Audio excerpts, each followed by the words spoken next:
नमो भगवते वासुदेवाय।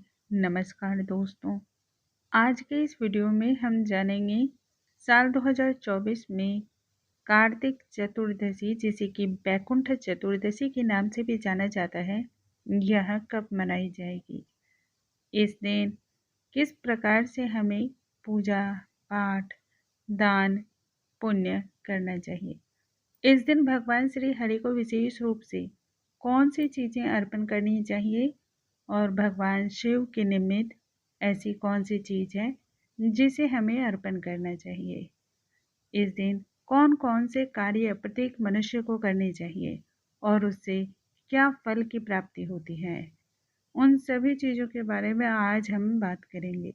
आइए वीडियो को स्टार्ट करते हैं। नमस्कार दोस्तों, कैसे हैं आप सभी। उम्मीद करती हूँ आप सभी स्वस्थ होंगे, सुरक्षित होंगे और आप सभी के उत्तम भविष्य की कामना करते हुए आज का ये वीडियो स्टार्ट करती हूँ। सनातन धर्म में हर साल कार्तिक माह के शुक्ल पक्ष की चतुर्दशी तिथि को बैकुंठ चतुर्दशी का त्योहार मनाया जाता है। यह त्योहार देव दीपावली यानी कि कार्तिक पूर्णिमा से ठीक एक दिन पूर्व मनाया जाता है। इस दिन भगवान श्री हरि और भगवान भोलेनाथ की एक साथ पूजा अर्चना की जाती है। ऐसा माना जाता है कि भगवान श्री हरि 4 माह की योग निद्रा के समाप्त होने पर इस दिन जागते हैं। 4 माह की योग निद्रा में जब भगवान श्री हरि थे, तब उन्होंने सृष्टि के कार्यभार को सुचारू रूप से चलाने की सारी जिम्मेदारी भगवान शिव के हाथों सौंप दी होती है।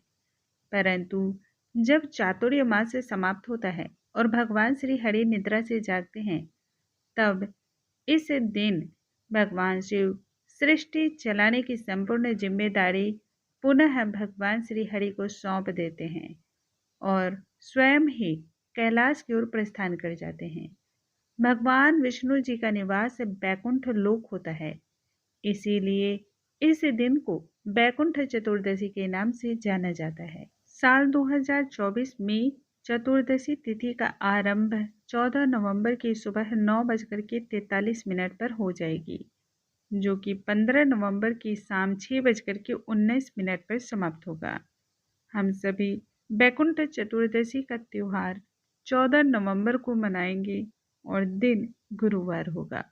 गुरुवार का दिन वैसे भी भगवान श्री हरि को समर्पित है, तो यह दिन और भी ज़्यादा विशेष हो जा रहा है।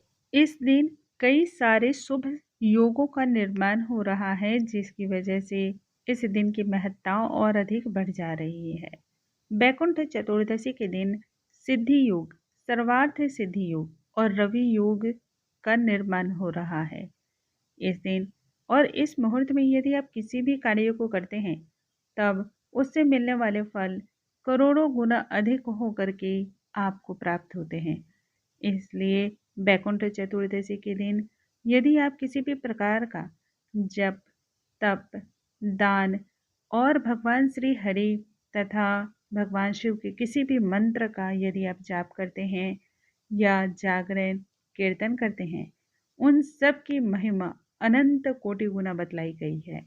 कहते हैं वर्ष का यह एक अकेला ऐसा दिन है जिस दिन बैकुंठ धाम के जो रास्ते होते हैं वह खुले होते हैं, इसलिए मनुष्य को आसानी से बैकुंठ धाम में प्रवेश मिल जाता है। इस दिन दान पुण्य जैसे कार्यों को करने से 10,000 यज्ञों के समान पुण्य फलों की प्राप्ति होती है।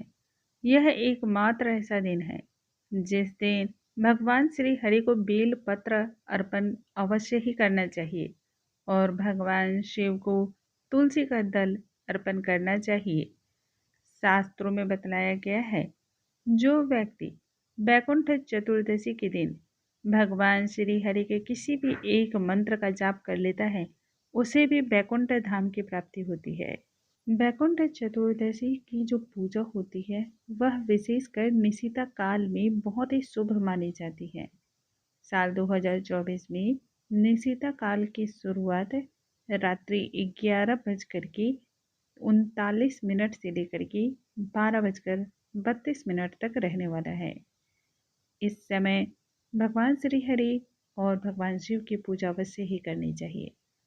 इस दिन जो व्यक्ति माँ पार्वती को जौ की रोटी का भोग लगाता है उसे उत्तम फलों की प्राप्ति होती है। वैकुंठ चतुर्दशी पर दीप दान करने से पितरों को जहाँ मोक्ष की प्राप्ति होती है, वहीं देवताओं के निमित्त दीप दान करने से देवी देवता प्रसन्न होते हैं और आशीर्वाद देते हैं।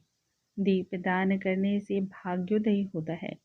साथ ही बुरी से बुरी यदि कोई भी बला दुर्भाग्य होता है तो वह भी नष्ट हो जाता है। अब जान लेते हैं वैकुंठ चतुर्दशी की पूजा विधि क्या है। वैकुंठ चतुर्दशी व्रत करने के लिए सुबह नित्य क्रिया से निवृत्त होकर साफ स्वच्छ वस्त्र धारण कर लें। भगवान सूर्य नारायण को जल अर्पण करें। फिर घर के पूजा मंदिर में एक दीपक प्रज्वलित करें भगवान श्री हरि और भगवान शिव के समक्ष। तत्पश्चात व्रत का संकल्प लें। फिर भगवान शिव और भगवान श्री हरि को जल के छींटे के द्वारा स्नान कराएं या फिर मन के भाव के द्वारा स्नान कराएं। स्नान कराने के पश्चात विभिन्न प्रकार से अभिषेक करें, जैसे कि शिवलिंग का जो अभिषेक कराया जाता है वह दूध, दही, पंचामृत, घी, शक्कर, शहद इन चीज़ों से कराने का विशेष प्रावधान है। वहीं भगवान श्री हरि को जल या दूध शंख में भर करके स्नान कराना विशेष पुण्य को प्रदान करने वाला होता है। स्नान कराने के पश्चात दोनों को वस्त्र समर्पण करें। भगवान श्री हरि के मस्तक पर अष्टगंध चंदन का तिलक लगाएं और भगवान शिव पर भस्म से तथा सफेद चंदन से त्रिपुंड लगावें।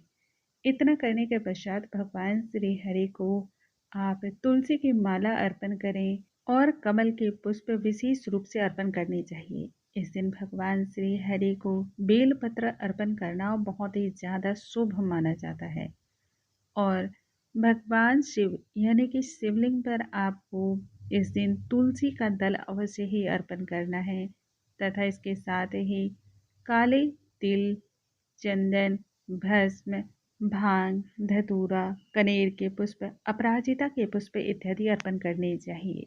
तत्पश्चात भोग लगावें, धूप दीप अर्पण करें और वैकुंठ चतुर्दशी की कथा अवश्य ही सुनें। अंत में आरती करें और क्षमा याचना करें। ऐसा करने से जो व्रत होता है वह पूर्ण फल को प्रदान करने वाला होता है। उम्मीद करती हूँ आज का ये वीडियो आपको बहुत अधिक पसंद आया होगा। यदि वीडियो पसंद आया हो तो लाइक करना बिल्कुल ना भूलें। अगले वीडियो में नई जानकारी के साथ हम फिर से मिलेंगे। तब तक के लिए नमस्कार दोस्तों।